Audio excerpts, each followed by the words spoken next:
Quem é Jesus?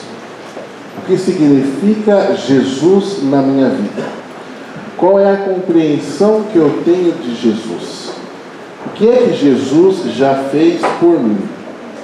Essas são as perguntas que nós podemos fazer nesse domingo, no 24º domingo do tempo comum. Entendermos realmente o mistério do Filho de Deus em nossa vida e na vida da humanidade. Por isso que as leituras desse final de semana querem mostrar um pouquinho que aceitar Jesus não é simplesmente aceitar, não é simplesmente dizer eu aceito, mas sobretudo é aceitar ser discípulo. E como nós vimos nas leituras, ouvimos nas leituras, não é fácil ser discípulo de Jesus. É fácil simplesmente dizer que é, mas na prática, na vivência do dia a dia, não é fácil seguir Jesus. Nós temos a primeira leitura do Cântico do Servo de Javé, e a primeira leitura de hoje nós ouvimos também na Semana Santa, na Sexta-feira Santa, na celebração das 3 horas da tarde e no Domingo de Ramos. Na Sexta-feira Santa, 3 horas da tarde, nós nos reunimos todo o ano para celebrar a exaltação da Santa Cruz, a adoração da Santa Cruz. Diferentemente daquilo que os nossos irmãos evangélicos dizem, que nós adoramos imagem, na nossa Igreja Católica nós adoramos apenas 2 coisas: a Sagrada Eucaristia, o corpo e o sangue de Jesus, porque é verdadeiramente Jesus, e a cruz. A cruz como instrumento de salvação, porque foi através dela, através do sacrifício de Jesus, que todos nós fomos salvos. São esses os 2 instrumentos que nós adoramos na Igreja Católica. Por isso que hoje nós acompanhamos um pouquinho a primeira leitura, esse personagem que aceitou viver o caminho de Deus. E por conta disso sofre por causa da palavra de Deus. Estamos, sobretudo, no mês da Bíblia, mês de setembro, e nos chama a atenção um pouquinho que nós precisamos também abrir os nossos ouvidos. Será que eu abro o meu ouvido para ouvir realmente a palavra de Deus? Será que eu leio a palavra de Deus? Ela está lá na minha casa, será que simplesmente tomando pó em cima da estante? Ou será que realmente eu quero aprender com ela sobre Deus? Nós não podemos estreitar o nosso laço de relacionamento com Deus se simplesmente nós não lemos a palavra. É através da palavra de Deus que nós vamos conhecendo cada vez mais Deus. Não podemos resistir ao convite que Deus nos faz. Dia a dia da nossa vida, Deus vai sempre fazendo o convite desta aproximação com Ele, do seu amor, desta amizade, também através da oração. Deus quer nos consolar, animar, dar esperança, e é isso que faz hoje com o personagem da primeira leitura. Apesar das grandes dificuldades que nós também às vezes passamos em nossa vida, nós temos que permanecer confiantes em Deus. Deus é o único que pode nos salvar. Deus é o único que pode nos aliviar o fardo. Deus é o único que nos ama e vem ao nosso encontro. Às vezes, ainda resistimos. Às vezes nós discutimos o projeto que Deus tem para cada um de nós. Não queremos, às vezes, aceitar. Nós sentimos, percebemos os sinais de Deus na nossa vida, mas nós queremos entortar um pouquinho, às vezes, aquilo que Deus projetou para nós. Não podemos ser assim. Precisamos abrir o nosso espírito e a nossa alma e aceitar o que Deus preparou na nossa vida para nós. Às vezes queremos aceitar só uma porcentagem. Não pode ser assim. Abrir o nosso coração e confiar em Deus. Viver o projeto de Deus trará sofrimento, exclusão. Haverá sempre confronto entre o mundo e Deus. O mundo sempre vai nos puxar para Ele, com seus falsos valores, mas Deus nunca desiste de nós. Deus vai continuar sempre também nos puxando, porque nos ama, porque sempre quer que nós cheguemos cada vez mais perto dEle. Sentimos o egoísmo, a frieza que o mundo vai causando às vezes em nossa vida, quando nós vamos nos afastando de Deus. À medida que nos afastamos de Deus, o mundo vai, sobretudo, nos contornando. O mundo vai nos cercando. Não podemos deixar a proposta do mundo, que é excludente, que é violenta, que é indiferente, nos seduzir. E aí nos chama, sobretudo, para a reflexão se o mundo está nos seduzindo. Às vezes, nas pequenas coisas da nossa vida, nós não podemos deixar o mundo nos seduzir com seus falsos valores. Deus é nosso auxiliador. Temos que continuar tendo a confiança em Deus, apesar das dificuldades. Nós estamos aí no Setembro Amarelo, em que nós rezamos, tanto como igreja, como socialmente, rezamos pelas pessoas que às vezes não encontram outra maneira de aliviar a sua angústia, o seu sofrimento, tirando a própria vida. Nós precisamos rezar por essas pessoas. Nós precisamos, sobretudo, dar a nossa palavra amiga para essas pessoas que precisam redobrar o ânimo, que precisam entender e saber e voltar a ter a sua confiança em Deus. Depende de nós também. Nós não sabemos o dia de amanhã. Ele nunca nos abandona. Ninguém é maior do que Deus. Aquilo que a gente passa, as dificuldades que passamos em nossa vida, nada é maior do que Deus. Por isso que nós precisamos ter essa confiança. Agarrar em Deus, mesmo quando tudo parece desmoronar. Às vezes nós sentimos isso, diante de determinado problema, o problema é enorme, a situação é grave, nós parecemos que não há outra solução, mas nós precisamos nos agarrar em Deus e ter a confiança. O que ainda me impede de aceitar a proposta de Deus? Se eu parar para pensar um pouquinho, será que eu já aceitei 100% integralmente a proposta de Deus?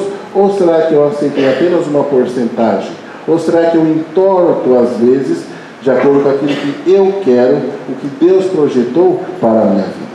A segunda leitura, nós temos a carta de Tiago. Semana passada nós vimos o tema então da discriminação e hoje nós temos o tema da fé e obras. Nos chama a atenção um pouquinho, porque esse foi objeto de grande discussão no século XVI, quando então, como nós sabemos, Lutero então defendeu, uma das coisas que Lutero defendeu, é que bastava a fé para a pessoa ser salva. Nós católicos não acreditamos nisso. Para a pessoa ser salva, a igreja, sobretudo baseada também na carta de Tiago hoje, afirma que as obras também são necessárias para a pessoa se salvar. Inclusive o padre Rafael está sempre falando sobre isso, né? Nós precisamos passar pelos outros. A nossa salvação passa por aquilo, pelo bem que nós fazemos às outras pessoas. Não basta ter uma fé só você e Deus. Você precisa também pensar um pouquinho no seu irmão necessitado. E é isso então que São Tiago nos lembra hoje. Apesar, não basta apenas dizer aceito Jesus. Nós precisamos também fazer alguma coisa pelo próximo. A fé tem que traduzir-se em ações. Ações de compromisso com Deus e ações de compromisso com o outro, com o necessitado, com a pessoa que Deus vai colocando no dia a dia de nossa vida. Não adianta vir à missa e não praticá-la lá fora. Inclusive, missa em latim vem de missio. Missio é missão. Então, aquilo que nós ouvimos aqui, aquilo que nós aprendemos aqui, nós precisamos pôr em prática porta afora da igreja. Então, não adianta vir à missa, chegar em casa e quebrar o pau. Nós precisamos ir moldando o nosso coração de acordo com aquilo que nós aprendemos aqui, de acordo com os ensinamentos de Jesus, os valores que Jesus vai colocando em nosso coração. Por isso, abrir a alma, abrir o espírito, entrar no ouvido a palavra de Deus e ficar, não sair do outro lado do ouvido. Ouvir a palavra de Deus e mudar o coração aos poucos. Temos toda a nossa vida para fazer isso. É um processo que nós vamos fazendo com calma e Deus vai nos ajudando. Jesus não pregou apenas. Jesus não ficou apenas no blá blá blá, mas Jesus também fez as suas obras. Curou muitas pessoas, incluiu muitas pessoas que estavam excluídas naquela época da sociedade.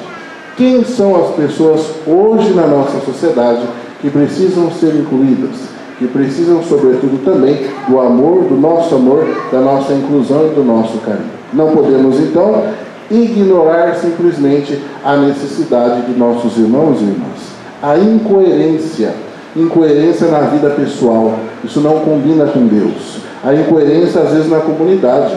Às vezes a pessoa ajuda demais na igreja, mas depois quando chega em casa, no trabalho, seja onde for, ela é outra pessoa. Ela se transforma negativamente, infelizmente. O que nós somos na igreja, nós temos que ser também fora da igreja. Os outros ambientes que nós vamos, que nós estamos. E aí, então fica também a pergunta para nós. Como é que eu estou vivendo a minha fé e a minha vida? No meu dia a dia, lá onde eu estou, na maior parte do tempo da minha semana e do meu dia. No Evangelho, nós temos Jesus, então, que vai para a Cesareia de Filipe. Cesareia de Filipe era uma cidade no norte da Galileia, na nascente do Rio Jordão. E aqui é interessante porque ela foi construída por Filipe, o filho do rei Herodes, aquele que mandou matar Jesus, tentou matar Jesus quando era pequeno. Chamava-se Cesareia porque ela foi construída em honra do imperador César Augusto, imperador romano. E aí então Jesus lá faz a pergunta: quem dizem os homens que eu sou? E nós vemos que tiveram várias opiniões. Uns dizem que o Senhor é João Batista, outros dizem que o Senhor é Elias, outros dizem que o Senhor é um dos profetas. É interessante porque ainda hoje, ainda há confusão sobre a pessoa de Jesus, sobre a missão de Jesus, sobre quem era Jesus. Às vezes a gente ouve por aí dizer que Jesus é o Avatar. Já ouviram falar isso? O Avatar, que diz que de épocas em épocas, a pessoa iluminada, que aparece de épocas em épocas, para colocar a humanidade de novo no eixo, para trazer algum ensinamento para a humanidade. Jesus não é Avatar. Jesus é o Filho de Deus que veio para nos salvar, de uma vez por todas. E os seus ensinamentos também são de uma vez por todas para nós, para a nossa salvação, para a nossa, sobretudo, humanidade. Nós podemos então pensar um pouquinho naquilo que Jesus acontece com ele, o servo sofredor da primeira leitura. Primeira leitura, Jesus passou tudo aquilo que nós ouvimos hoje na primeira leitura. Pedro, infelizmente, não entende Jesus, por isso chama Jesus à parte e repreende Jesus, para não falar aquilo que Jesus tinha que fazer, que era morrer, sofrer por cada um de nós. Nossa compreensão, às vezes, também pode ser errada sobre a fé. Precisamos estudar sobre a nossa fé, precisamos procurar saber cada vez mais, precisamos tirar as nossas dúvidas sobre a nossa fé católica. Precisamos crescer espiritualmente cada vez mais. O plano de Deus, como nós vimos hoje, não é de triunfo. Jesus não veio trazer poder e glória, mas, sobretudo, é carregar a cruz. E é isso que ele ensina para nós hoje. Cada um tome a sua cruz no dia a dia e siga Jesus. Renuncie a si mesmo. E renunciar a si mesmo é pensar um pouquinho nos nossos defeitos, nos nossos pecados, com a sua mulher, com o seu marido, com os seus filhos, na sua casa. O que é que você precisa corrigir? Renunciar é aceitar os seus defeitos e ir corrigindo eles aos poucos. Tomar a cruz, suportar as dificuldades com confiança, porque Deus nunca nos abandona. E aí então também fica uma perguntinha para nós: qual Jesus eu decidi realmente seguir? O que eu criei na minha mente, ou será que é o do Evangelho da Palavra de Deus que nós vimos hoje? Louvado seja nosso Senhor Jesus Cristo.